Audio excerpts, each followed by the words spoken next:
হরে Krishna. 2025 21শে September রবিবার আংশিক গ্রাস সূর্যগ্রহণ। ভারত ও বাংলাদেশে এই গ্রহণ অদৃশ্য থাকবে। এই আংশিক গ্রাস সূর্যগ্রহণ দৃশ্যমান হবে নিউজিল্যান্ড, পূর্ব অস্ট্রেলিয়ার ক্যানবেরা, সিডনি, তাসমানিয়া, ফিজি, পলিনেশিয়ার দক্ষিণাংশে এবং আন্টার্কটিকার পশ্চিমাংশে দৃশ্যমান হবে। আংশিক গ্রাস সূর্যগ্রহণের গ্রাসমান 0.855। গ্রহণের স্থিতিকাল 4 ঘন্টা 24 মিনিট। এই আংশিক গ্রাস সূর্যগ্রহণ দেখতে পাবে বিশ্বের মাত্র 1,66,00,000 মানুষ। ভারতে গ্রহণ শুরু 21শে সেপ্টেম্বর রাত্রি 11টা থেকে এবং গ্রহণ সমাপ্তি হবে 3:24 মিনিটে।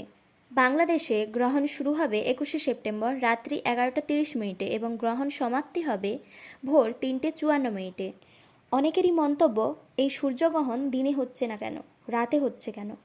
তো এই সূর্যগ্রহণের মূল কেন্দ্র নিউজিল্যান্ডে, তাই নিউজিল্যান্ড, ফিজির সময়ানুসারে দিনের বেলাতেই হচ্ছে এই সূর্যগ্রহণ।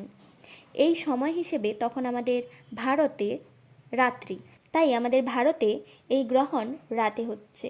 গ্রহণের সময় কি কি নিষিদ্ধ? গ্রহণের সময় খাবার গ্রহণ, রান্না, তেল মালিশ, পানীয় জল গ্রহণ, মলমূত্র ত্যাগ, চুল আঁচড়ানো, দাঁত ব্রাশ করা, পরনিন্দা, ঘুমানো এবং যৌন ক্রিয়াকলাপ জড়িত থাকা নিষিদ্ধ। গর্ভবতী মহিলাদের বাইরে বের হওয়া, সূর্যের দিকে তাকানো, কাপড় কাটা ছেঁড়া নিষিদ্ধ। সেলাই করা, সবজি কাটা বা গাছের পাতা ছেঁড়া নিষিদ্ধ। গ্রহণের সময় অধিক হরিনাম জপ, কীর্তন বা স্বাস্থ্য পাঠ বা আলোচনা করা উচিত।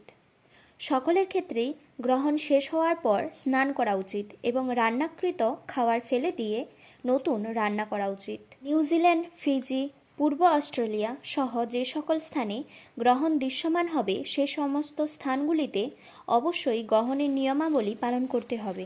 যেহেতু ভারত, বাংলাদেশ, মধ্যপ্রাচ্যের দেশসমূহ, এশিয়া, আফ্রিকা, আমেরিকার এই সমস্ত স্থানে সূর্যগ্রহণ অদৃশ্য থাকবে, তাই এই বিধিনিষেধগুলি না মানলেও চলবে, তবে কেউ কেউ চাইলে মানতেও পারে।